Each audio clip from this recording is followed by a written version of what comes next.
Welcome, welcome, welcome to another episode of the 3Ds with Reverend Tiny and L.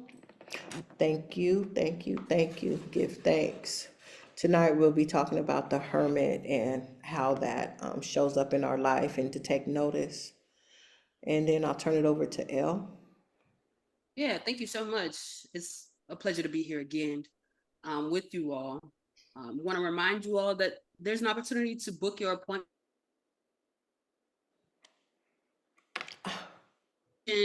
in the blocks below. We'll have all the information that you need in order to book your appointment. Go ahead and book. And yeah, let's get started.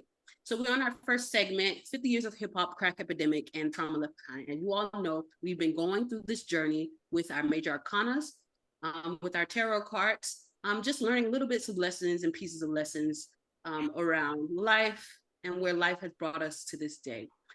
So as you've heard, we are doing the hermit card for today. So my question for you, Reverend Tiny, is in your experience during the crack epidemic, how were you the hermit, or what was the experience like? Have you seen any lessons with the hermits? How did that show up for you during that time period of your life?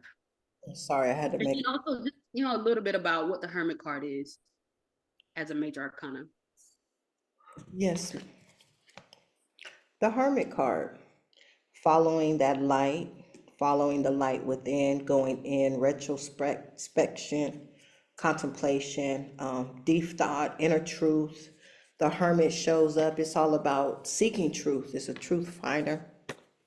And to really acknowledge what that is. And it is hot setting up under here, this light. I can't even play.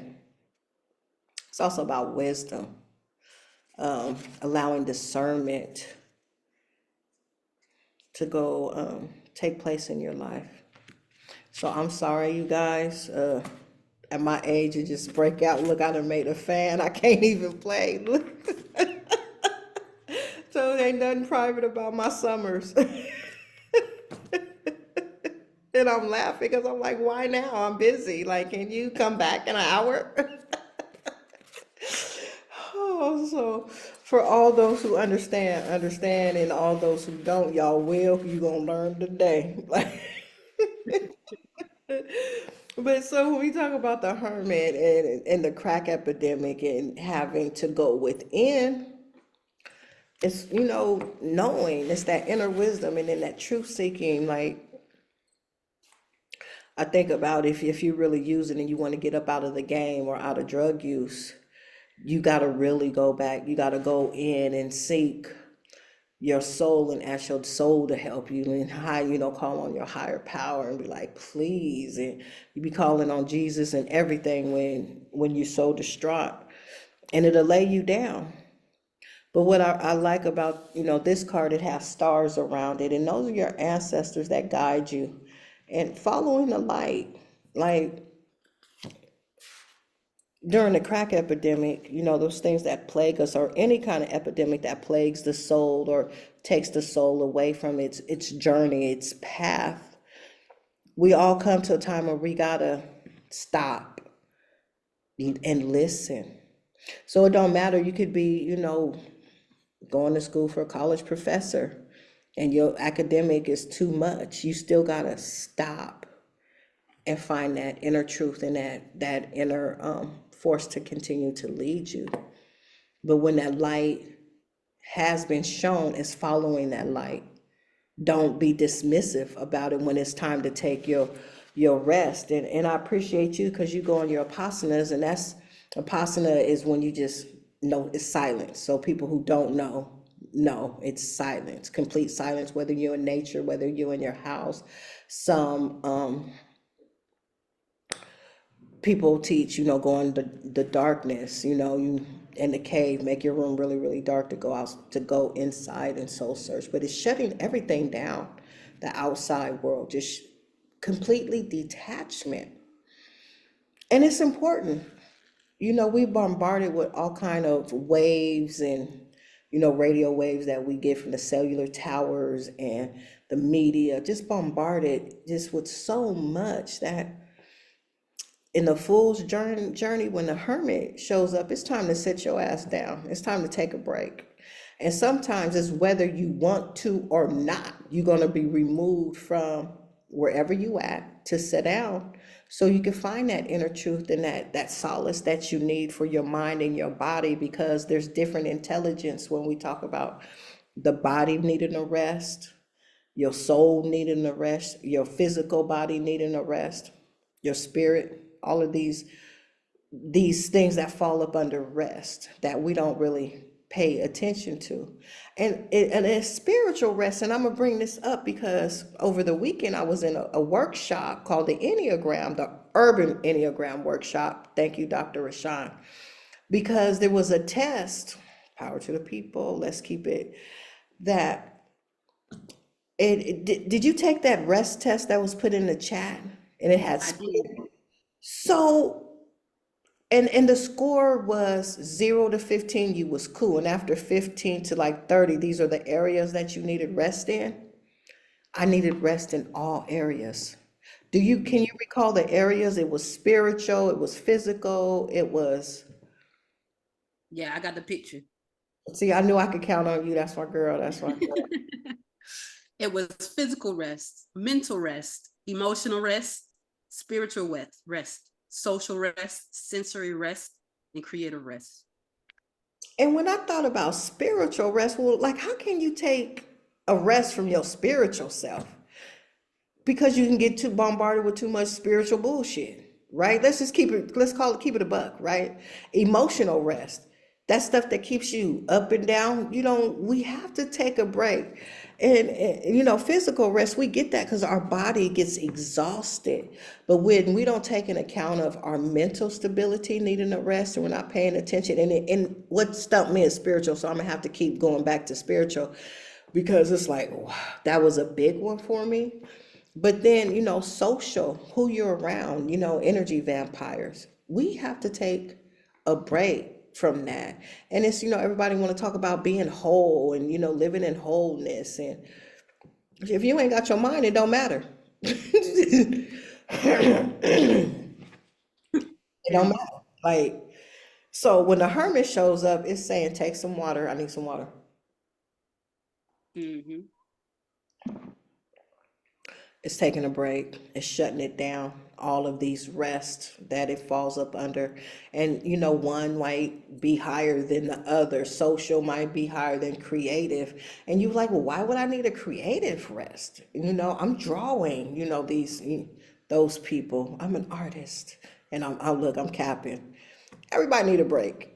Everybody, but the thing is along with strength, is noticing when you need a break and just shutting it down and then letting that light lead. And that's not only a outside light, that's an inner light of knowing. Yeah, for real. Yeah.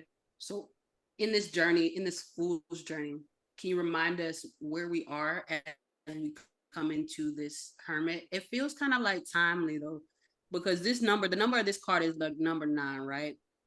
And And that's so it's like it's yeah, and so it seems like a very important part for us to be jumping into this state of rest as we've been going through this journey. We've been going through these ups and downs and all these things as the fool. Now we're at this place where it's like you need to be the hermit. You need to go in, you need to go inward, you know what I'm saying? And you need to rest. So can you talk a little bit about, where we are in our fool's journey as we come into the hermit? when we come into the hermit, we're looking back on everything. And like you said, number 9, that's the end of a cycle. So Mm. it's coming to a head where you got to take a break. You done did everything you can do in this cycle, wrong, right, or indifferent, whether you made it or you fouled, you fumbled the ball. It's a complete circle. So whatever happened within that cycle is done. Put a fork in it. It's done. But you Mm. will start all over again. And that's the thing when it comes to the fool's journey. It's like, yeah, we hit a cycle. We hit number 9, which is completion, but we get to begin again. We get to begin anew. So how do we move forward? Learning all of the things that we've learned from the fool's journey. The magician, the hierophant, the emperor. And I'm not saying in order because I wasn't trying to. But when, the lovers and making decisions and relationships and having strength in that, because that's a whole nother intelligence within itself. Being able to notice, using your discernment. When you need a rest, don't ignore it. When somebody getting on your nerves, don't ignore it. That's your body saying, nope, halt.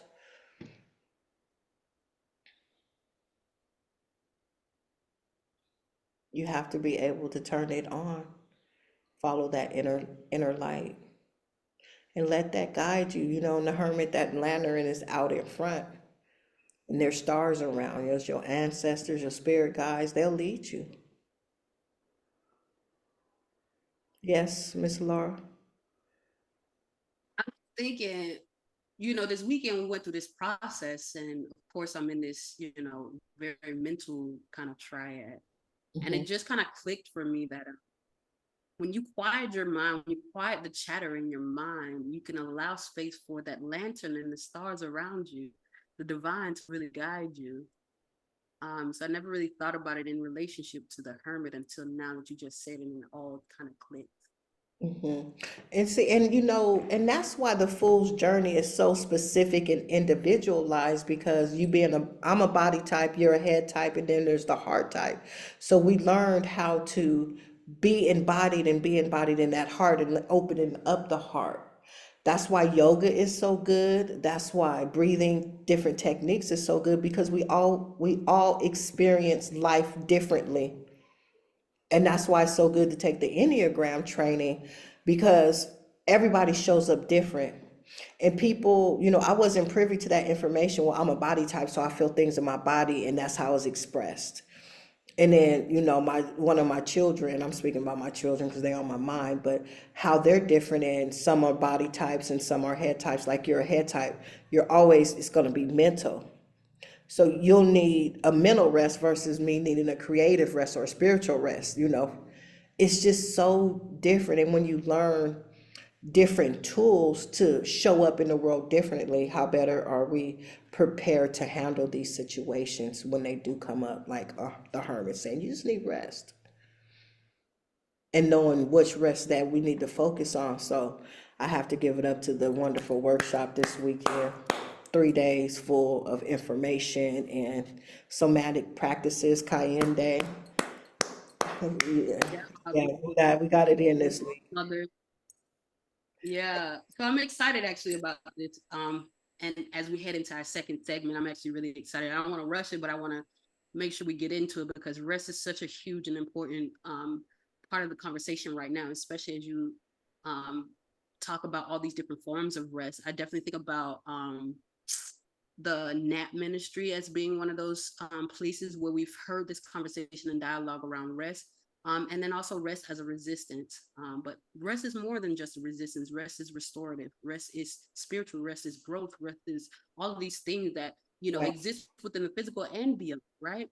And so before we get to our second segment, because I definitely want to hear more about what you have to say about that, I want to make sure we plug in Black Jewel Tarot readings. Book your appointment with the description below. All that information is going to be there, and what you can really begin to engage with. It's all the ways in which the cards that we presented up until this point, and even some of the cards that we're going to be talking about later on, how those things can be helpful tools to really learn about where we are right now in our present and where we need to go. And even also what we might be holding on from the past, you know what I mean? Past, present, and future. Just thinking about this idea and this African concept of Sankofa. Sometimes we need additional support in order to learn a little bit more about where our path is leading and where our path needs to go. So make sure you go ahead and book your appointment with Black Jewel Tarot readings. This is a beautiful blessing and an opportunity to be in a space with Reverend Tiny. So I want to be able to make sure I let you all know that you have an opportunity to be here and be present with Reverend Tiny as well. So again, thank you so much for offering all of the wonderful skills, all of the wonderful lessons that you've learned along your journey. I definitely feel like it's a blessing, and I want you all to experience that blessing as well. Okay, so we're heading into our second segment. This is the part where we talk a little bit about some practices, some, some of the things that we can utilize in tandem with this concept of the hermit, right? And this rest piece. So I'm excited about it because there's so many tools and so many opportunities. So what are you feeling like we should be learning, what we should be knowing in this particular episode today? So what came up for me is during a Vipassana that I took when I was back in the States was a walking meditation, and it was quiet, no cell phones, no nothing, and this was an all day. So I challenge each and every one of you out there to turn off the headphones, the thoughts in your minds, put away the cell phones, and do a walking meditation, asking, what is your identity, what it means to you. Where do you need rest? Where do you need radical rest? And question yourself about it, because life shows up and you don't want to show out just because life shows up. That was me. I speak to my experience where I just showed out every time until I learned discernment, which, okay, you need to lay it down. You need to calm the mind. You need to calm the body. And then I listened to my teachers when they showed up. So, like that old cliche, when a student is ready, the teacher appears. I'm so grateful for my master teachers that showed up in my life to aid that development, because it's not something that you get. It has to be developed. You have to evolve. You have to grow. I would like everybody to investigate what feels right, because as I explained, we're all different: head, mind, body, heart. We're different. Find out what works for you in your spiritual journey, right? And I've been through several principles where everything teaches differently. Some stuff didn't resonate in, Jehovah's Witness. Some things didn't resonate in being a Buddhist. Some things didn't resonate in Hinduism. It's allowing that heart space to be open to recognize what's discerning for you and your spirit. I don't knock any religion, not even Muslim. I don't knock any religion, because from my experience, it has all of them has a place in this intricate web, right? And praying 5 times a day may not work for somebody. Praying 2 times or 1 time is dynamite, and they manifest, what they want. So it's about being who you are, developing who you are in your own practice, and finding that sweet spot, because I feel like discernment is a sweet spot. But breath is fundamental, is key. So I'm gonna just go through some deep breaths, and that's your feet planted on the floor, squared off. We're gonna square up. We're gonna I don't know why I did that. Like we was square up with our breaths tonight. We're gonna close our eyes, and I want your hands, your palms up to the sky. So this is an open. You're open, you're ready to receive. But when you breathe, feel it in your toes. How your feet feels on the floor, whether you're on carpet, the cement, the dirt. Lift your chin slightly above your shoulders and be in alignment, and go as deep as you can.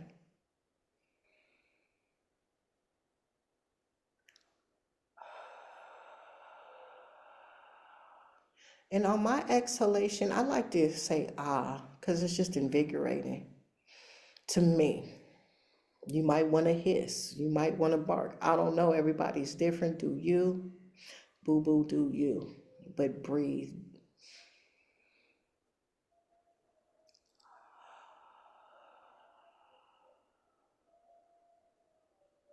In through the nose, out through the breath.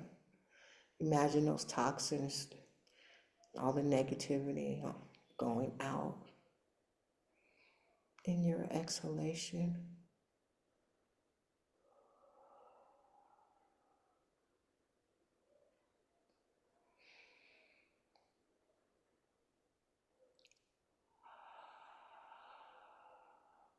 And then notice how your body feels on your next breath. Do you feel lighter?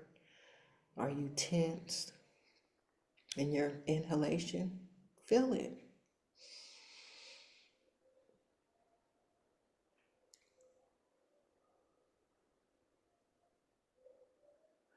So we'll take another 3 breaths and we'll close.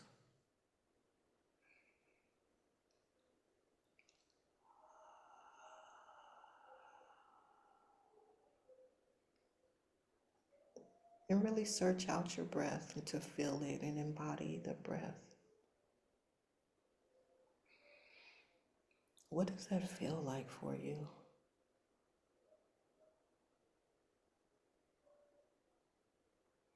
One more big deep breath here.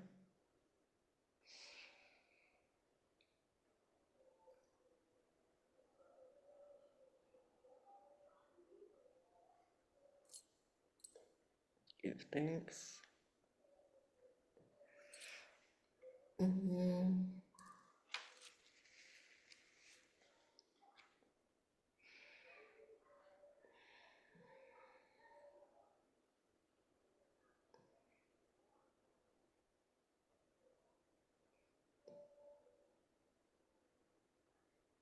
Elle is a seasoned yogi, and she's quick to go into a trance and forget that. It's like I said, one more breath. Come on. It's dark here. But I love it because I'm like, you know, when the people be at the church, you know, be in the church and they be praying too long, you be like, man, I don't like when so and so pray. We're gonna be up here for 15 minutes. You're like, yes, I just did say that. Yeah, you can pray too long in some groups. And you're like, come, we can. I'm sorry. See, I told you, I ain't got no filter. Your eyes open like, You we still, we minute. still here, sister over there popping the mints and stuff while we pray. I ain't right. I ain't wrong. Unraveling Pop Tarts. No. All right. Okay. Well, thank you so much for that. I always love, diving into the breath. And of course, that has a lot to do with just me being my own type, which is, the head triad. So I feel a lot of relief when it comes to meditation. It does me really well. And I know for some people, it does them well in the body. And I feel that way about meditation. And so thank you for that. And you know what? Thank you, because now we have a reason to explain the Enneagram. And so the body type is 8, 9, and 1. The you're 2, 5, and 7. I had to go get my The note. heart, The heart the triad. heart People don't know what we're talking about. 2, 3, and 4, and then the head type Yes, is 5, 5, 6, and mm, 7. You froze.